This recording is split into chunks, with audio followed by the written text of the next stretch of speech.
পুজো মিটতে না মিটতেই ইডির তৎপরতা শুরু। শুক্রবার সকাল হতে না হতেই একটি ব্যাংক প্রতারণা মামলায় শহর জুড়ে তল্লাশি অভিযান চালাচ্ছেন ইডি আধিকারিকরা। যেটা সূত্রের খবর, গণেশ জুয়েলার্স নামে একটি সংস্থা, তাদের বিরুদ্ধে কোটি কোটি টাকা প্রতারণার অভিযোগ।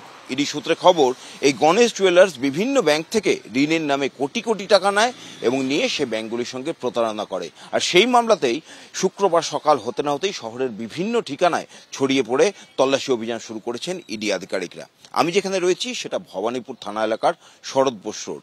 আর এই শরৎ বোস রোডেই জ্যোতি বিহার নামে এই আবাসন, 85A শরৎ বোস রোডের ঠিকানা। আর এই জ্যোতি বিহারের 3 তলাতেই থাকেন আদিত্য ধনুকা নামে একজন চার্টার্ড অ্যাকাউন্টেন্ট, এবং সেই চার্টার্ড অ্যাকাউন্টেন্টের ঘরেই ইডি আধিকারিকরা তল্লাশি অভিযান চালাচ্ছেন। যেটা ইডি সূত্রে খবর, যে এই গণেশ জুয়েলার্স কোটি কোটি টাকা যে প্রতারণা করেছে, সেই প্রতারণার বেশ কিছু তথ্য এই সমস্ত চার্টার্ড অ্যাকাউন্টেন্ট এবং আইনজীবীদের কাছে থাকতে পারে।